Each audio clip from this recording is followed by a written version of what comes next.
Доброе утро, дорогие телезрители. 3 февраля на календаре, день недели, среда. Приветствуем вас в нашем утреннем эфире. Сегодня с вами мы, Степан Федоренко и Катерина Винокурова. В нашем эфире вас ждут выпуск последних новостей, прогноз погоды, а также фитнес-тренер, который проведет для вас утреннюю зарядку. Ну, конечно же, интересные гости придут к нам в студию, а также сегодня наш коллега Руслан Ачиров познакомит вас с людьми, которые не просто ходят на пляж в феврале, на наш городской пляж, но еще и купаются там на этом пляже. Также узнаем, как якутяне относятся к ненормативной лексике и чем можно кормить птиц. Также напомним вам про наш WhatsApp номер 8 914 273 44. Делитесь 4488, делитесь с нами хорошим настроением, можете отправлять поздравления. Ну а далее прогноз погоды. Сегодня в центральных районах в 6 часов утра температура воздуха составила минус 38, минус 43 градуса. В заречной группе ожидает 37, минус 43 градуса. В южных минус 34, минус 36. В Вилюйской группе минус 38, минус 40 градусов. В Нижнеленских минус 40, минус 43.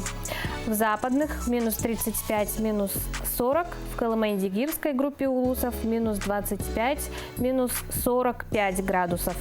В Янских минус 34, минус 43. На северо-западе минус 21, минус 31 градус.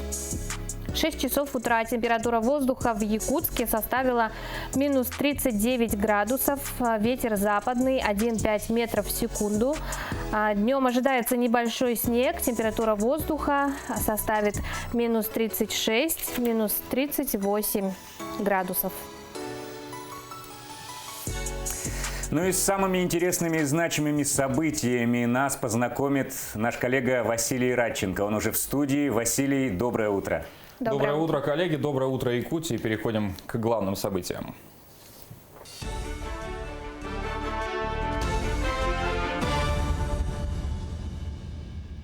Россия возобновит международное авиасообщение еще из 2 городов – Кемерово и Петропавловска-Камчатского.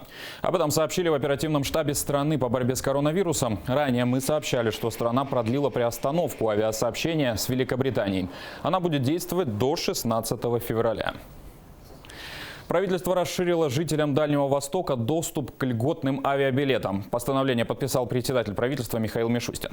Отныне пассажиры всех категорий, а не только льготники, зарегистрированные по месту жительства на территории субъекта, входящего в состав Дальневосточного федерального округа, смогут приобретать билеты на авиарейсы, которые субсидируются государством. В списке таких рейсов 21 маршрут. Выделено будет 5 миллиардов рублей. Предполагается, что благодаря принятому решению приобрести авиабилеты по сниженному тарифу смогут не менее 450 тысяч человек. Созданием условий для быстрого оказания медпомощи детям из любых регионов, занятых в России. Напомним, ранее президент Владимир Путин заявил, что дети с редкими заболеваниями должны начать получать помощь с начала 2021 года. Это произойдет за счет повышения НДФЛ с 13 до 15% с доходов физических лиц свыше 5 миллионов рублей в год. Фонд «Круг добра» был создан 6 января. Его задача – обеспечение лекарственными препаратами и медпомощью детей, имеющих тяжелые, жизнеугрожающие и хронические заболевания. В сельские дома культуры дополнительно вложат 22 миллиона 700 тысяч рублей. Средства поступят в рамках программы «Культура малой Родины». Якутию на совещании в режиме видеоконференц-связи представили зампредседателя правительства Ольга Балабкина и первый замминистра культуры Владислав Левочкин. В рамках реализации направления «Местный дом культуры» с 2017 по 2020 годы в Якутии оснащено 126 домов культуры. На эти цели из федерального бюджета были предусмотрены субсидии объемом свыше 105,5 миллионов рублей. Отбор домов культуры проходил на конкурсной основе. В первую очередь, конечно, конкурсные условия подразумевают выбор тех муниципалитетов, которые наиболее заинтересованы в том, чтобы поддерживать учреждения культуры, которые софинансируют мероприятия, проводят ремонты в учреждениях культуры, которые обеспечивают необходимое количество штатных единиц для организации самодеятельности и у которых есть хорошие показатели по росту числа клубных формирований и участников мероприятий. Россияне в пандемию более чем на треть сократили число покупок в магазинах. При этом средний чек, напротив, вырос на 19% до 1105 рублей. Такие данные приводятся в исследовании банка «Русский стандарт». Количество дистанционных покупок за прошлый год выросло на 127%. При этом средний чек онлайн-покупки снизился на 26% до 1379 рублей.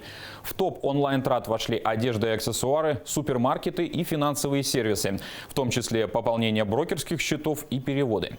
Примечательно, что в 2019 году на первом месте были профессиональные услуги. Также эксперты определили набор продуктов, позволяющий обеспечить здоровое и сбалансированное питание для одного человека в течение месяца. Корзина включает в себя 45 продуктов, содержащих необходимое количество белков, правильных жиров и углеводов. Так, в корзину входит большое количество фруктов и овощей, содержащих полезную клетчатку и микроэлементы. И отсутствуют продукты с высоким содержанием сахара и большим количеством быстрых углеводов. По данным за январь 2021 года, средняя стоимость корзины в России с продуктами для здорового питания на месяц составила 3360 рублей. И у меня к этой минуте все. Передаю слово коллегам.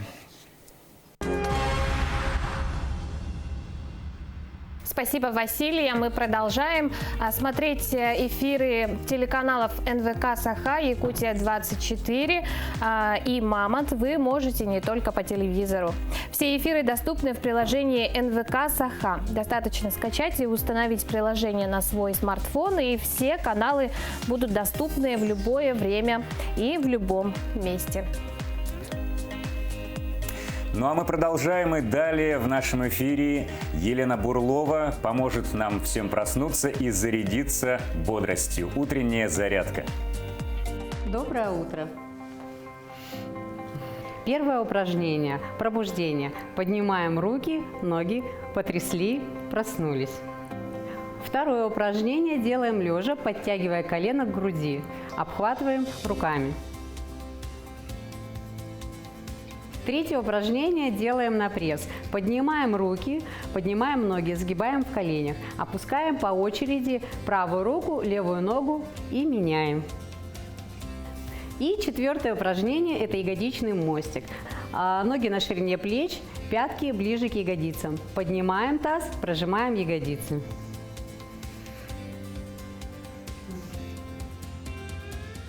Комплекс упражнений подтягивания. Упражнение мы выполняем на четвереньках. Поднимаем правую руку и левую ногу. Выпрямляем, опускаем и меняем.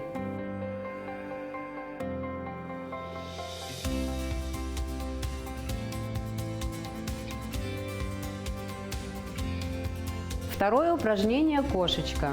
Руки прямые, в локтях мы их не сгибаем. На выдохе закругляем спину, голову под себя. На вдохе поднимаем голову наверх и максимальный прогиб в пояснице.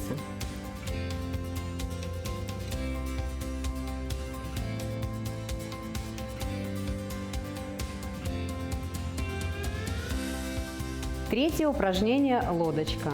Мы поднимаем корпус, руки прямые, заводим назад за спину, делаем выдох. И плавно опускаемся вниз, делаем вдох.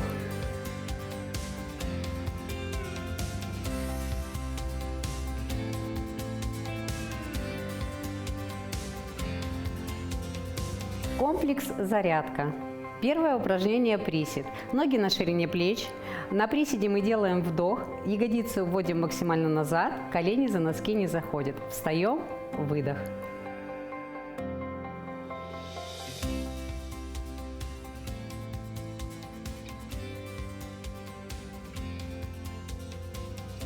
Второе упражнение – наклоны вперед. Руки за голову. Во время наклона стараемся локти не сводить.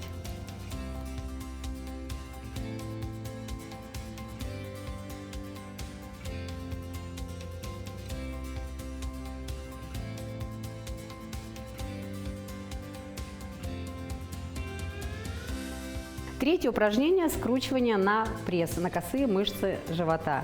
Руки за голову и скручивание локоть колена в правую сторону и в левую.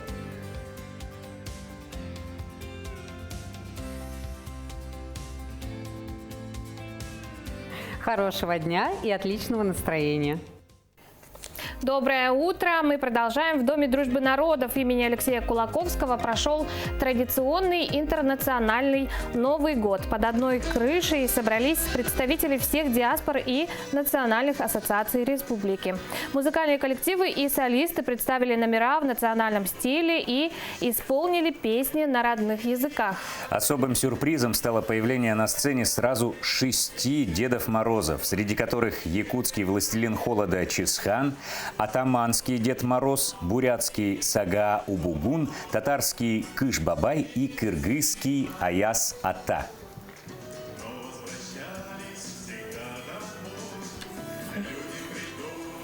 «3 февраля на календаре». О том, какие события происходили в этот день в истории и какие праздники отмечаются сегодня, узнаем в рубрике «Даты и события».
Этапа всероссийского конкурса «Серебряный лучник». И сегодня об этом проекте, его развитии и планах на будущее мы поговорим с автором «Покорителей Севера» Вячеславом Ипатьевым. Вячеслав Григорьевич, доброе утро. Доброе утро. Доброе Как утро. настроение? Бодрое. Поздравляем вас с наградой в первую очередь, Спасибо. конечно. А как, по-вашему, чем заинтересовал проект членов жюри и благодаря чему, по-вашему, получил гран-при? Вы знаете, из якутских проектов это второй проект, который получил номинацию «Серебряного лучника». Первый проект был знаменитый наш Освахай, который был в 2013 году и был занесен в книгу рекордов Гиннесса. И вот проект «Покорители холода» стал вторым проектом Якутии. Жюри отметило, что это наиболее точное попадание в особенность Якутии – холод. И именно позиционирование Якутии как столицы холодного края, оно привлекло внимание именно вот, когда приезжают специально люди поймать самую маленькую, самую минимальную температуру на Земле. И это как раз очень хорошо характеризует наш край, нашу культуру, нашу природу. Ну вот как раз-таки суть данного проекта – зафиксировать самую низкую температуру года. Да, на Земле. На Земле, да. Здорово. Да. Расскажите о планах на будущее, какие еще есть? Ну, в этом году, к сожалению, из-за коронавирусной эпидемии нам пришлось перенести на 2022 год. И мы знаем, что наш проект состоится только в январе. Вот. И мы надеемся, что к январю 2022 года у нас ситуация стабилизируется, и мы сможем привлечь участников. У нас на самом деле пришло очень много заявок, около 20 от желающих участвовать в этой экспедиции, но мы вынуждены были отказать и перенести на 2022 год. Мы надеемся, что этот проект называется «Глобальный челлендж», и он привлекателен еще тем, что он связан с потеплением климата, с проблемами потепления климата. И мы хотим привлечь к нашему проекту Всемирную метеорологическую организацию, чтобы так каждый январь на сайтах Всемирной метеорологической организации было: вот в настоящий момент идут соревнования в Якутии, люди ищут самую низкую температуру, и чтобы все это привлекало именно к потеплению климата. Понимаете? Эта зима нам с температурой-то помогла. Вот в том-то и дело, что очень жалко, что мы не участвовали в этой экспедиции. Все-таки проект заморожен на время. Да, и как раз, больше никак не получалось. И мы бы, конечно, зафиксировали рекорд, я думаю, в этом году. Очень жалко, что не получилось. Надеемся, что в будущем году тоже придется повторить. Ага. А в будущем году примерно вот на какое время планируете? Самый холодный месяц в году – это январь. И мы планируем начать с 10 января и закончить его где-то 1 февраля. Это будет чисто полунаучная экспедиция, где в экспедиции будут принимать участие и туристы, и ученые. Но потом, последняя неделя, вернее, первая неделя февраля, у нас специально предусмотрен проект, называется «По следам покорителей холода». Там уже будут принимать участие чисто туристы, которые 21 день не смогут принимать экспедицию, а вот неделю им, так сказать, будет и по карману, и по времени тоже. Вот они будут догонять, так сказать, исследования. Если что-то мы пропустим, то вот «По следам покорителей» они дополнят нашу эту картину. И вот в течение вот этого почти месяца вот эти все данные, они войдут уже в копилку, так сказать, температурные покорителей холода. А смельчаков много на сегодняшний день? Я говорю, около желающих? 20 человек подало заявку. Хватает. Да. А кто-то из блогеров или из известных людей подавал, изъявлял желание? Вы знаете, блогеры наши, которые принимали участие, они получили очень огромную популярность в связи. Вот только один видеоклип Ильи Воскресенского, он набрал больше миллиона просмотров. Другая фотография Константина Чалабова, она выиграла всемирный конкурс Apple на ночных снимках. Она набрала тоже больше миллиона просмотров. То есть вот это им дало получить наибольшую популярность, так сказать, благодаря участию в этом проекте. Поэтому я думаю, что на следующий год и у нас отбоя не будет желающих участвовать и пропиариться, так сказать, в этом проекте, благодаря этому проекту. Ну а позади сколько уже туров, насколько они вот мы один тур только провели в январе прошлого года, который была тестовая экспедиция. А на следующий год мы планируем привлечь амбассадоров таких брендов, как Джек Вольфскин и Коламбия. Они изъявили участие, спонсировать этот проект. И, видимо, скорее всего, они будут своих амбассадоров привлекать к участию в проекте, чтобы пропиарить свою экипировку, свое оборудование и так далее. Вот. Мы на это надеемся тоже, чтобы они... Холод становится брендом все-таки, да? Популярным, да. С этим у нас проблем нет. С глобальным потеплением холод становится популярным, да. Да, именно так. 21 день это достаточно так много, да? Это очень много, в суровых условиях. Да. Что вот требуется от желающих, в каких условиях они проживают? Они будут проживать в палатках, так как это будут совершенно необжитые места. И для того, чтобы не было температурного фона, это должны быть абсолютно нежилые места, так сказать, да, И они будут жить вместе с оленеводами, с нашими. Оленеводы будут им помогать добывать огонь, готовить пищу, добывать воду, обучать будут их условиям жизни в суровых условиях. И они будут проходить школу выживания, которую им будут преподносить наши коренные жители. Это тоже обогащает наш проект и привлекает к нему внимание, потому что очень мало людей, которые обучены проживанию в таких условиях. А тут они пройдут целую школу за 21 день и могут получить сертификат, что они настоящий житель Севера. Здорово. Да, их обучат там всему, чему можно. И оленей ловить, запрягать, и управлять упряжкой, и костер разжигать в этих условиях таких. Так что им скучать не придется. На всю жизнь точно впечатлений хватит, да? Да. Ага. Ну что ж, Спасибо, Вячеслав. Пожалуйста. Удачи вам в вашем проекте. Спасибо. Чтобы было больше участников. Спасибо. Спасибо. Удачного дня. А мы продолжаем. В 21 раз энтузиасты технической классики вышли на автопробег по улицам Парижа. Более 700 участников вывели на улицы французской столицы свои образцы ретро-техники. И это не только автомобили. На парижские улицы выехали мопеды, мотоциклы, автобусы и даже трактора.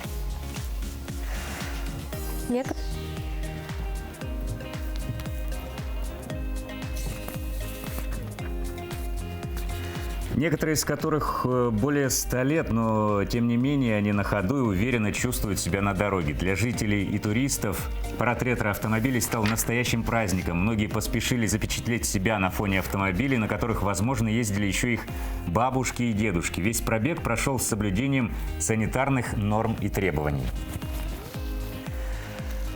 Ученые из Российской академии наук выступили с инициативой увеличить пособия по безработице почти в 2 раза, а также существенно увеличить минимальные зарплаты и пенсии. Об этом говорится в их докладе о преодолении текущего кризиса и путях развития экономики России.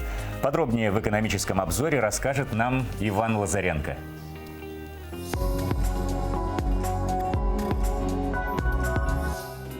Российская академия наук предложила повысить пособие по безработице до 20-25 тысяч рублей. Коллегия академиков считает необходимым и увеличить минимальную зарплату до 20 тысяч рублей, а пенсию до 22 тысяч. Источниками финансирования могут выступать золотовалютные резервы, средства Фонда национального благосостояния. Помимо этого, использовать можно активы банков, накопления компаний и граждан, государственные заимствования и средства от массовой приватизации госимущества. Академики также предложили пересчитать все выданные россиянам кредиты по ставке 8% годовых и запретить банкам выдавать кредиты по ставке выше ключевой ставки Центробанка в 2 раза. Среди предложений также находится снятие подоходного налога с низких доходов и прогрессивная шкала подоходного налога с доходов от 100 тысяч рублей в месяц.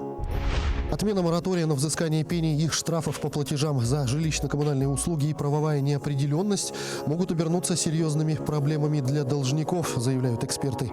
Людям до сих пор не объяснили, каким образом им в 2021 году придется оплачивать накопившиеся за время действия моратория долги за коммунальные услуги.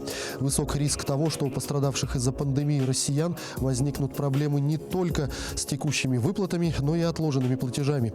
Эксперты напоминают, что в зимнее время запрещено отключать отопление. Что касается других услуг, то для них предусмотрен четкий порядок уведомлений за 20-30 дней под расписку и повторно за 3 дня до отключения. Однако на практике должников порой оставляют без воды и света и без этих формальностей. Местные власти получат возможность инициировать гаражную амнистию в отношении каждого конкретного гаража. Если же кто-то не пожелает ждать, пока у чиновников дойдут руки, то сможет подать заявление через портал госуслуг. Законопроект о гаражной амнистии недавно принят Госдумой в 1-м чтении. Сейчас инициатива готовится ко 2-му чтению. Именно на этом этапе законопроект приобретает окончательный вид, так что 2-е чтение часто называют ключевым. По данным Единого государственного реестра недвижимости, незарегистрированными являются более чем 3,5 миллиона гаражей по всей стране. Правительство России определило список инвестпроектов в Арктике, которые смогут получить господдержку. Среди них крупные проекты с общим объемом инвестиций более 214 миллиардов рублей. Предприятия могут рассчитывать на государственные субсидии для создания инфраструктуры, необходимой для развития новых производств в северных районах. Всего поддержку получат 6 крупных проектов, которые направлены в том числе на создание морского терминала по перевалке минеральных удобрений, горно-металлургического комбината и завода для разведения форели и лосося. Компании, реализующие такие проекты, могут полагаться на безвозвратные субсидии в размере до 20% своих инвестиций. Денежные средства могут быть использованы для создания новой инфраструктуры для промышленных объектов.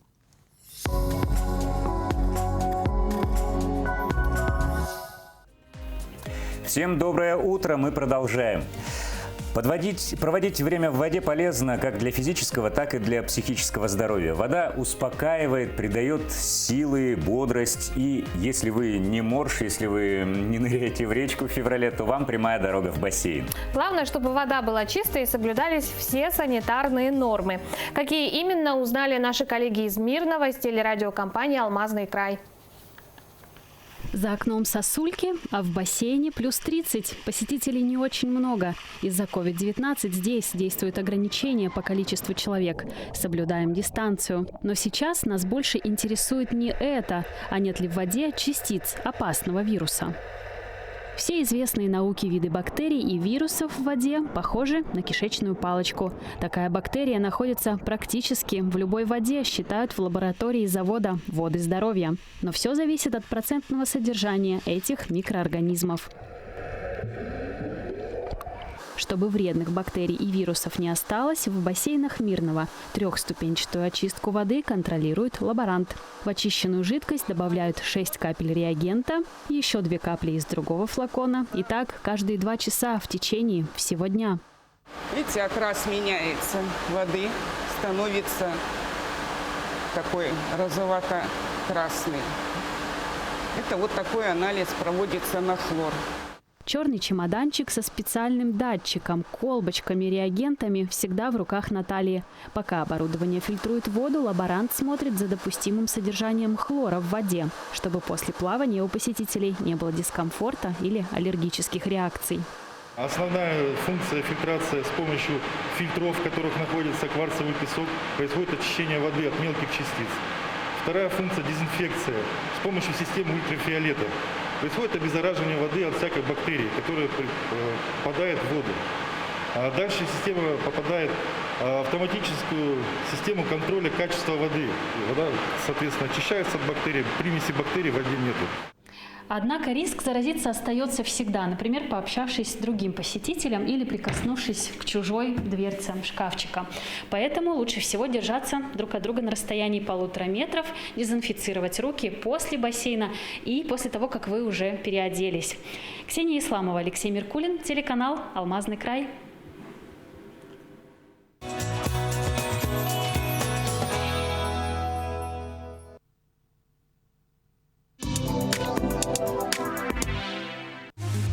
Требуются специалисты на строительство. Вахта в городе Санкт-Петербург. Зарплата высокая. Телефоны 8 963 041 72 91 и 8 963 041 72 93.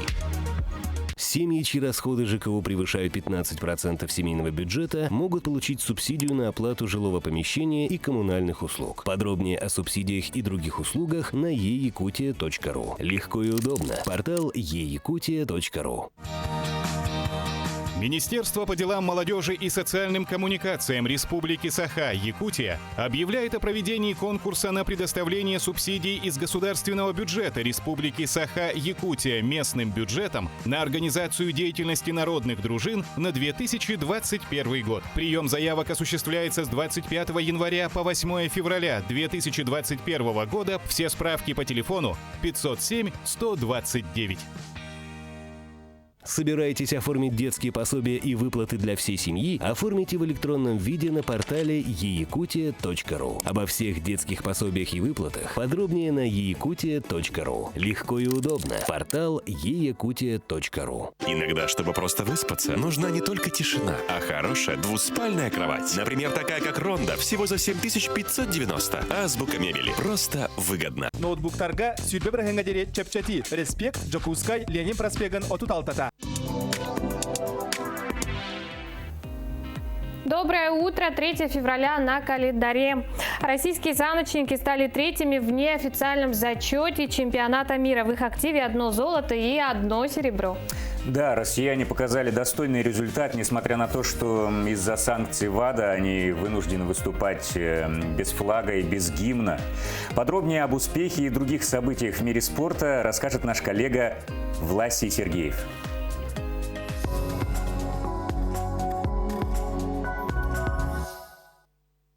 Чемпионат мира по футболу в Катаре пройдет без ограничений количества зрителей. Об этом заявил президент ФИФА Джанни Инфантино. Руководитель организации убежден в том, что к тому времени коронавирус будет побежден и соревнования пройдут безопасно для болельщиков и участников. Отметим, что в данный момент из-за пандемии ряд состязаний проводится с ограничением количества зрителей или же вовсе при пустых трибунах. Турнир в Катаре станет первым в истории чемпионатом мира, который пройдет в зимнее время. По плану он должен состояться с 21 ноября по 18 декабря 2022 года.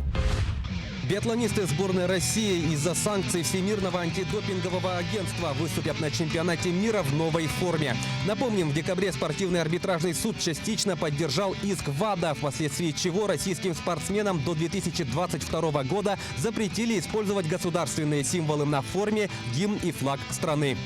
На новых комбинезонах будет нанесен логотип Союза биатлонистов России. Он же будет размещен на флаге, под которым россияне выступят на грядущем турнире. Если наши спортсмены завоюют золото, то на церемонии награждения будет использоваться гимн Международного союза биатлонистов. Мировое первенство пройдет в Словенской Поклюке с 10 по 21 февраля. Заброшенная шайба Артемия Панарина помогла Нью-Йорк Рейнджерс обыграть Питтсбург в домашнем матче регулярного чемпионата Национальной хоккейной лиги. Встреча завершилась со счетом 3-1. В составе победителей помимо Панарина отличились Кевин Руни и Крис Крайдер, которым ассистировал россиянин. Единственную шайбу гостей забросил Джейсон Закер. Теперь в активе Панарина 5 голов и 7 передач в текущем сезоне. В турнирной таблице Восточного дивизиона Рейнджерс занимает 7-е место, набрав 8 пунктов. Пингвины располагаются на 4-й строке, набрав 11 баллов. Перейдем к событиям нашего региона. Якутяне завоевали 3 медали на первенстве Дальневосточного федерального округа по греко-римской борьбе. Соревнования прошли во Владивостоке. В активе якутских спортсменов 2 золота и 1 серебро. На высшую ступень пьедестала взошли Артур Пенигин, выступавший в весовой категории до 55 килограммов, и Андрей Слепцов, первенствовавший в весе до 110 килограммов. Серебряным призером турнира стал Семен Стручков, состязавшийся в категории до 51 килограмма. Якутские спортсмены стали обладателями 33 наград первенства и чемпионата Дальневосточного федерального округа. Соревнования, участие в которых приняли порядка 400 атлетов из 10 регионов страны, завершились во Владивостоке.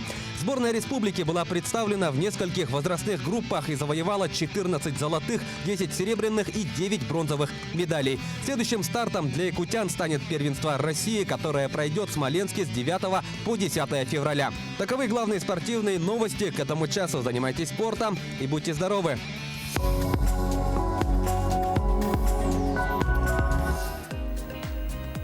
Доброе утро, Якутия! Ну, а у нас в студии вновь Василий Радченко с самыми интересными и значимыми новостями.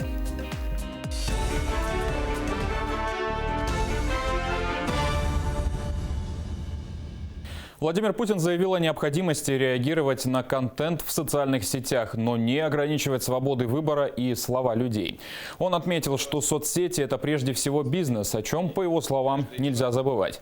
Такое заявление российский лидер сделал во время встречи с победителями конкурса «Учитель года России» во вторник по видеосвязи. Это для тех людей, которые организуют этот вид деятельности, для них это бизнес. Что такое бизнес? Что стоит во главе бизнеса? Извлечение прибыли. И, к сожалению, очень часто это делается любой ценой. Ведь зачастую современные эти платформы информационные, они все больше и больше начинают управлять сознанием.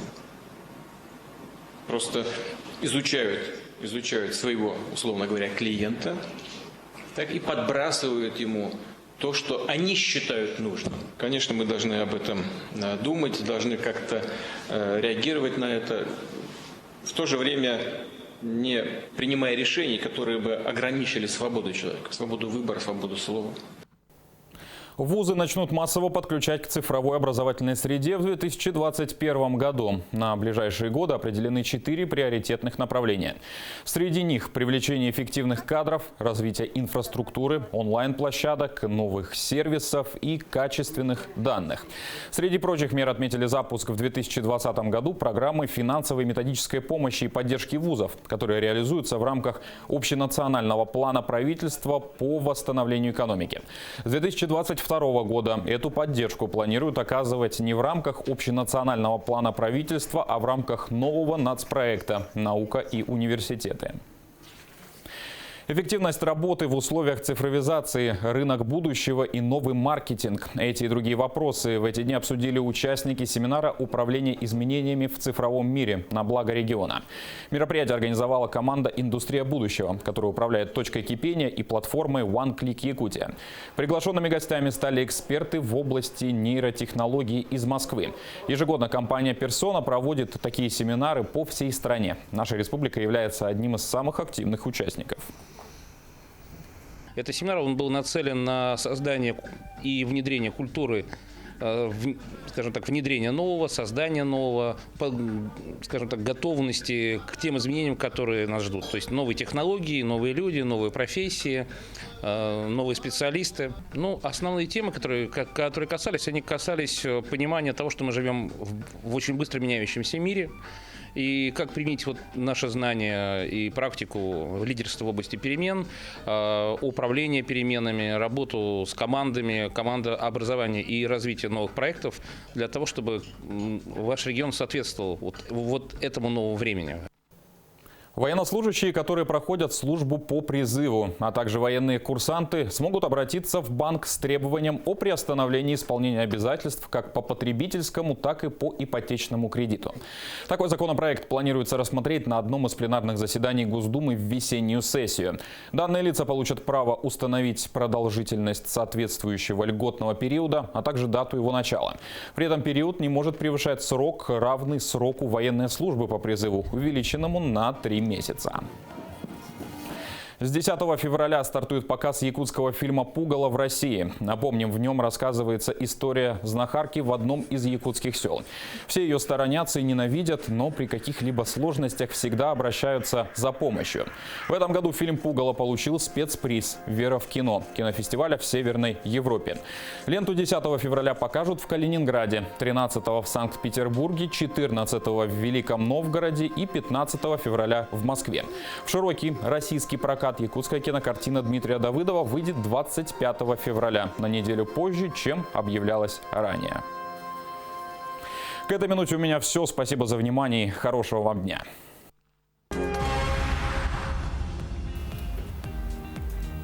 Спасибо Василию, а мы продолжаем. Есть в нашем городе те, кто ходит на городской пляж даже в самый лютый мороз. И не просто ходит, а окунается в ледяную воду. Сейчас с нами на связи наш коллега, ведущий проекта «Испытано на себе» Руслан Ачиров. Руслан, доброе утро. Как слышно? Расскажи, что ты там делаешь, что происходит. Степан, Катерина, доброе утро, уважаемые телезрители. Всем отличного настроения. Я нахожусь сейчас где-то в очень холодном месте, потому что тут около минус 42 градусов. Но есть люди, которые каждое утро встречают именно здесь, в любой мороз, и они называются моржи. Итак, друзья, вот за моей спиной вы видите, уже погружаются участники клуба «Саха-Моржи». Каждое утро они это делают, я думаю, можно подойти даже спросить сейчас, как у них настроение. Как у вас настроение? Доброе утро. Настроение отличное. Все тело иголками. Заряд бодрости сразу. Скажите, какие у вас ощущения? Как будто смотрю все иголками. С чем можно сравнить ощущения, когда вы погружаетесь в прорубь? Ну как? С чем сравнить? Ну, вообще, не знаю, да, ничего не передаваемо. Супер, ага. Скажите, а как долго вы занимаетесь моржеванием? Я в этом году начался. В этом году только? С августа. Я третий год, 2019 года. 2019 года. Здорово. Скажите, есть какие-то советы для тех людей, которые хотят начать моржевать? Да, конечно, есть. Благодаря Николаю Николаевичу я зашла в воду и прошла только через медитацию и готовилась. И вот Николай Николаевич проводит медитацию, и после этого можете зайти, и у него можете консультацию взять. У него уже 30-летний стаж. Так, сейчас мы переговорим с Николаем Николаевичем. Николай Николаевич, доброе утро. Доброе утро. Скажите, пожалуйста, сколько вы уже занимаетесь моржеванием? Ну так, в холодной воде, с ледяной воде я уже более 30 лет занимаюсь. А так, круглый год мы начали купаться вот 3 года назад. А какие полезные, какое полезное воздействие дает моржевание? Это главное, самый иммунитет. Очень сильный иммунитет начинает работать. И второе, есть так называемый бурый жир. Формируется у человека бурый жир, который начинает защищать его от холода. Здорово. А что бы вы могли посоветовать тем, кто хочет начать заниматься моржеванием? Самое лучшее это, конечно, лето. Когда вот летнее купание начинается, вот оттуда надо начинать и идти до конца. Постепенно. Пусть нас находят здесь, мы всегда в 6 утра, в 7 утра тут на пляже всегда купаемся, занимаемся там спортом. Вот. И с нами вместе могут до осени пойти и стать моржами. Ну и, Николай Николаевич, вам сейчас, как человеку, который находится в самом холодном месте, наверное, нашего города, пожелания нашим горожанам и жителям республики. Ну вот сейчас мы находимся в 7 утра, да? Сейчас многие в тепле находятся, там, кровати, еще находятся постели. Занимайтесь своим телом, потому что тело требует этого, надо заниматься. Иначе оно начинает стареть, оно начинает болеть. Надо заниматься телом. Спасибо огромное. Ну что, друзья, это было небольшое интервью наших замечательных участников клуба «Саха Моржи». Я думаю, что нужно брать с них примеры, конечно же, начинать утро с самого бодрящего. Ну, самого бодрящего, то, что для вас, для кого-то кофе, для кого-то ледяная прорубь. Спасибо, Руслан. Спасибо. Что ж, как хорошо, что мы сидим в теплой, уютной студии. Да, ты знаешь, я взбодрился только глядя на этих людей. Заряд бодрости получил. Действительно, такие молодцы. Удачи им в здоровом теле, здоровый дух. Да, в здоровом теле, здоровый дух. Ну а мы продолжаем. Доброго всем утра. В понедельник в силу вступил закон, запрещающий ненормативную лексику в социальных сетях. По новым правилам социальные сети должны отслеживать пользователей, и тех, у кого на страничке обнаружат нецензурную лексику, будут ограничивать или блокировать. И это пока единственное наказание, которое может быть применено к сквернословам. Но большие интернет-площадки приравниваются к общественным местам, а за ругательство в общественном месте могут быть применены санкции в виде штрафа до 15 минимальных размеров оплаты труда. Это далеко не первая попытка отучить россиян от крепкого словца. Великий князь Василий III воспитывал матершинников кнутом, а Петр I так и вовсе приказал сквернословам прижигать языки каленым железом. Да, ну а как якутяне относятся к ненормативной лексике, узнавали наши корреспонденты. Как часто вы используете нецензурную лексику в речи? Да не часто. Это некрасиво. Нет, не употребляю. Ну, так бывает, когда что-то не получается или... Когда злитесь? И злимся, ага. Нет. Нет, да? Как вам это удается? Ну, путем сдерживания себя. Никогда не использую. Никогда? Как вам это удается? Дайте советы. Профессия обязывает. А кем вы работаете? Учитель. Нет, вообще не используете? Наверное, в силу воспитания, образования это играет роль, в общем. Да.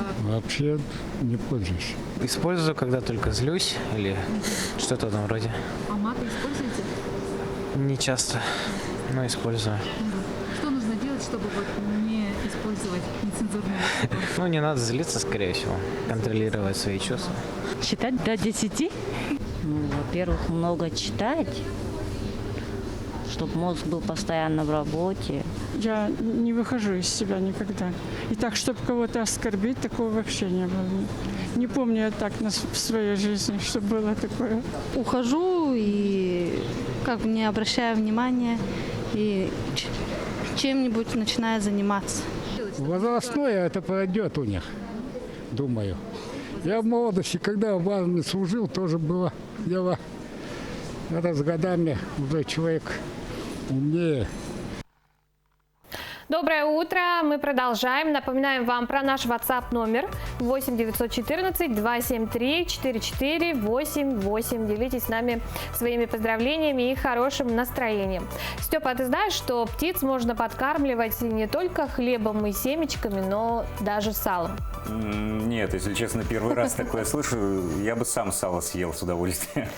Но при этом сало должно быть не соленым, а что касается хлеба, то он должен быть обязательно подсушенным. А еще не разрешается птиц кормить черным хлебом. Подожди, Катя, а откуда ты все это знаешь? Я просто на днях делала материал о том, как можно помочь птицам выжить в наших суровых климатических условиях. Ну что ж, интересно, давай посмотрим. Давайте. Распространяемое в мессенджерах видео с замерзшими птицами и животными не оставило якутян равнодушными. В этом году в Якутии установились длительные холода до минус 50 градусов и ниже, что стало испытанием для птиц и диких животных.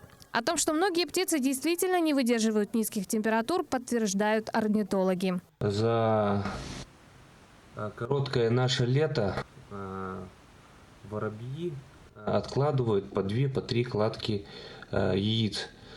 Получается, за такой короткий промежуток они дают массовое свое потомство.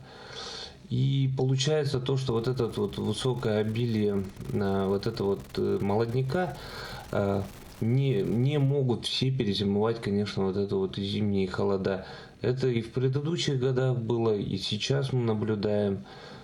Просто в этом году еще наблюдается крайне низкая температура воздуха. Смертность может зависеть не только от холодов, но и от других причин. В большей степени она связана с кормами. Если есть проблемы с кормом, то даже приспособленные к холоду виды могут погибнуть. Потому каждому из нас нужно правильно заботиться и подкармливать птиц, дабы сохранить родную природу. Своих постоянных кормильцев знают голуби и воробьи по улице Автодорожной. К одному из магазинов подкормиться ежедневно слетается стая птиц. А местные жители, помимо продуктов, обязательно что-нибудь прикупят и для пернатых. Люди постоянно покупают, прикармливают, дети любят, взрослые, бабушки. А чем кормят, что покупают чаще всего? В основном геркулес, кто-то гречкой, то, что кому не жалко. Кто-то персонально, уже знаешь, кто идет, кому гречку предложить, кому геркулес, кто пшено. Зимой, когда холодно, то есть когда солнышко, с утра они голодные прилетают. Их покормят, они улетят, потом на обед опять вылетают. А для лучшей защиты от зимней бескормицы нужны кормушки, которые надо еще и регулярно пополнять. Что, к примеру, делает учащийся 1 класса Якутской городской национальной гимназии Дархан Васильев. О том, как он помогает пернатым, мальчик делится в ТикТок. Таким образом, школьники запустили своеобразный челлендж, к которому может присоединиться каждый из нас. Какие молодцы школьники. Да, от холода и недостатка пищи страдают и животные, и птицы. В соцсетях распространяется видео с замерзшими косулями о том, что происходит с животными в такие холода, почему они погибают. Да, об этом мы поговорим с нашим гостем. Александр Аргунов, кандидат биологических наук, старший научный сотрудник Института биологических проблем криолита зоны Соран. Доброе утро. Александр Валерьевич, доброе утро. Но действительно, да, правда ли, что из-за длительных сильных морозов погибают животные, птицы в нашем регионе и вообще? Да, в сети WhatsApp, наверное, все многие это посмотрели. Настоящая зима в этом году, 2020-2021 год, она очень... Морозы очень холодные долго стоят. Продолжительные. Даже пишут, там 30 лет такого не было, да. Все такие морозы побили все рекорды. Да, она действительно с начала декабря, да, около 2 месяцев, ниже 40, а потом ниже 50 градусов мороза очень долго стоит.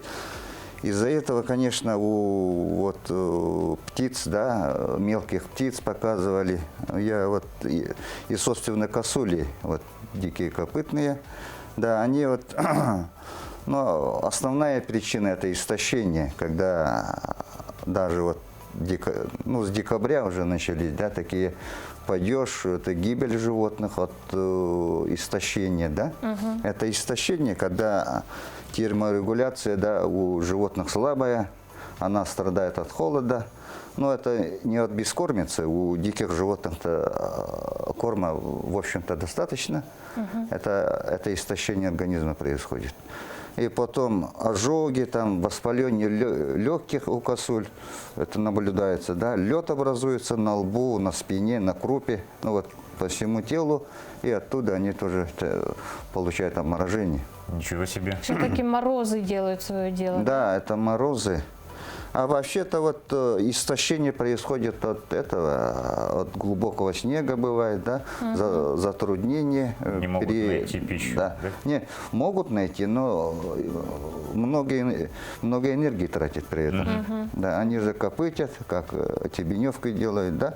А вот истощенные животные, они уже не могут копать снег. То есть питаются малоценными, надснежными частями растений, да, и не доходят, вот, не добираются до питательных, да, трав, этих кустарничков, ну, которые они дают больше энергии. Теряют свои силы. Да. И все-таки это естественный отбор, да? Естественно. Как я понимаю. Ага. А что делать, если встретил животное, да? Как помочь, поймать, что покормить нужно? Какие действия? Не, ну, сильно истощенное животное, она уже вот не лежит ослабленное восстанавливается. животное, Да. что делать человек? Там даже костный мозг, когда мы смотрим, да, бывает, у истощенных животных, там уже нету костного мозга. Там одна слизь и кровь находится. Но таких животных, конечно, к сожалению, невозможно спасти. А вот биотехнические мероприятия, которые проводят в охотхозяйствах, ну, по всей стране, во всей России, да, и да и у нас вот охотпользователи, которые взяли охотничьи угодья, они должны уже это начать с осени. Так вот, заготавливать веники, вот, да, присолить или вот зеленую траву какую-то, да, вот заготовить. И надо начинать это, ну, не с осени, а вот с началом зимы, когда еще пока тепло, ну, с ноября, чтобы они там на месте уже приютились и постоянно ходили, да, вот, кормиться. А вот именно сильно истощенные, которые вот на дороге лежат, да, или полуживой, да, ну, таких, конечно, к сожалению, невозможно спасти. А кто все-таки больше подвержен к холоду, вот помимо косуль? Это касается всех диких животных? Ну, если взять это крупных животных, они вот местные, аборигенные животные, да, это севера, они так приспособлены к холоду. Ну вот именно длительный холод, ну, конечно, вот она уже как-то отличается, да, вот приспособляемость организм уже снижается к этому. А так вот, если про косулю сказать, она здесь, в Якутии, сформировалась где-то вот в середине 20 века. То есть это более южный вид. Его раньше не было здесь.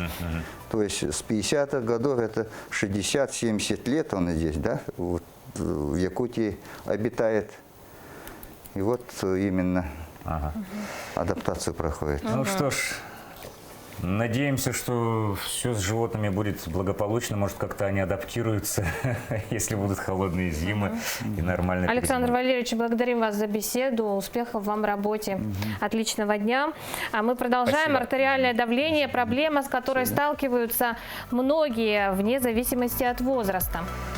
Да, какое давление считается нормальным, как его правильно измерять и каким образом стабилизировать, вы узнаете из нашей рубрики «Советы врача». Доброе утро!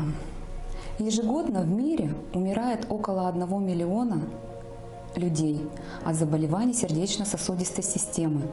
Наиболее распространенным является артериальная гипертония. Артериальная гипертония – это состояние, при котором артериальное давление равно или превышает 140 на 90 мм ртутного столба, измеренное в 3 измерениях в спокойной обстановке.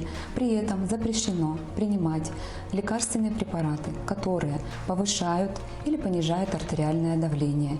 Если причина артериальной гипертонии выяснена, то такую гипертонию называют вторичной или симптоматической.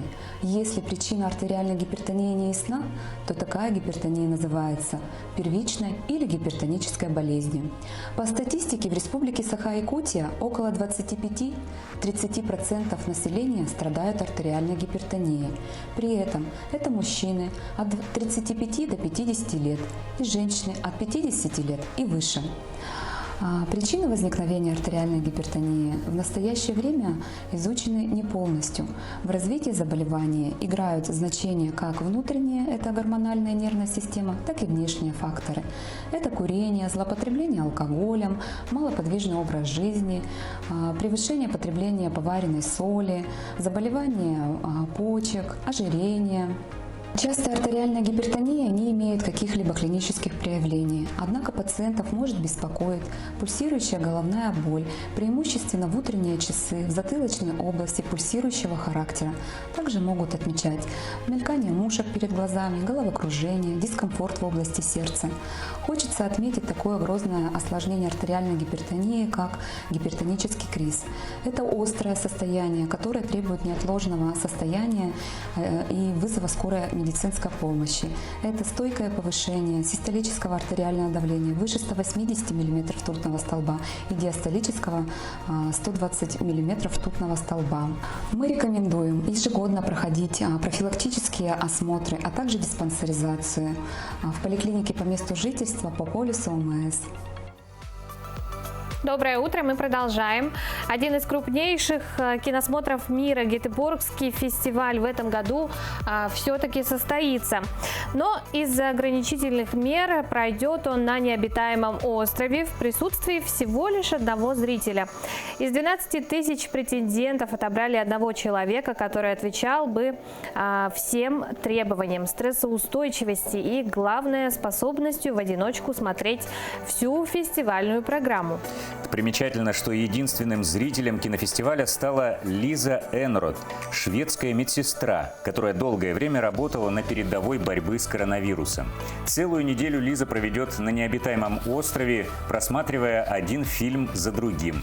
Как сказала сама Лиза, она очень любит кино, но в последнее время аврал на работе не позволял ей уделять достаточно времени любимому занятию. Теперь же у нее будет прекрасная возможность наверстать упущенное. Знаешь, я рада, что эта честь выпала медсестре. Да, знаешь, ну это вообще это какой-то, это просто рай смотреть круглые сутки кино на необитаемом острове. На необитаемом острове еще, это же вообще, не знаю, мечта. Да. Интересно, там вообще никого не будет, кроме нее? Конечно, это же остров необитаем. А кто будет ей включать эти фильмы самые? Да, это проблема. Если проблемы с интернетом возникнут. Так, мы продолжаем. В 21 раз энтузиасты технической классики вышли на автопробег по улицам Парижа. Более 700 участников вывели на улицы французской столицы свои образцы ретро-техники. На улицах Анкары в скором времени могут появиться электробусы, для которых не нужны водители. В начале недели первый такой автобус выехал на улицы турецкой столицы и прокатил на своем борту президента Турции Реджепа Таипа Эрдогана и сопровождающих его лиц. Автобус разработан турецкими инженерами, его салон рассчитан на 50 пассажиров, а запас хода на одной зарядке составляет 300 километров. Автобус оборудовали датчиками, которые реагируют на препятствия и людей, которые могут возникнуть перед ними. Разработчики уверяют, что электроавтобусы без водителя совершенно безопасны, экономичны и, что немаловажно, экологичны. Что ж, на этом наш эфир подходит к концу. Желаем вам сегодня обязательно продуктивного дня, хорошего настроения, приятного аппетита всем, кто завтракает в эту минуту, отличного настроения тем, кто отправляется на работу, на учебу, и всем тем, кто смотрит утро на нашем канале.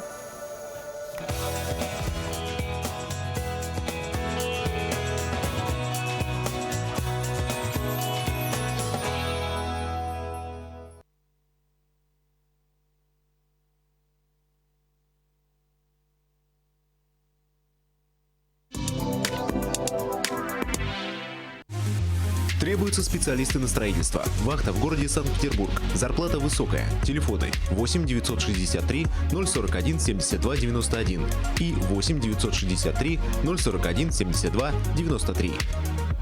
Семьи, чьи расходы ЖКУ превышают 15% семейного бюджета, могут получить субсидию на оплату жилого помещения и коммунальных услуг. Подробнее о субсидиях и других услугах на eyakutia.ru. Легко и удобно. Портал eyakutia.ru.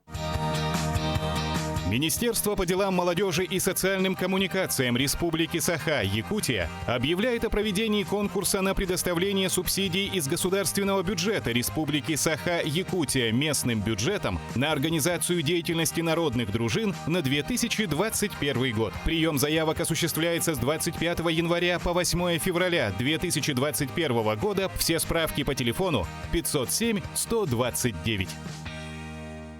Собираетесь оформить детские пособия и выплаты для всей семьи? Оформите в электронном виде на портале eyakutia.ru. Обо всех детских пособиях и выплатах подробнее на eyakutia.ru. Легко и удобно. Портал eyakutia.ru. Иногда, чтобы просто выспаться, нужна не только тишина, а хорошая двуспальная кровать. Например, такая как Ронда, всего за 7590. Азбука мебели. Просто выгодно. Ноутбук торга сүйбе бір хәңгәдере чәпчәти.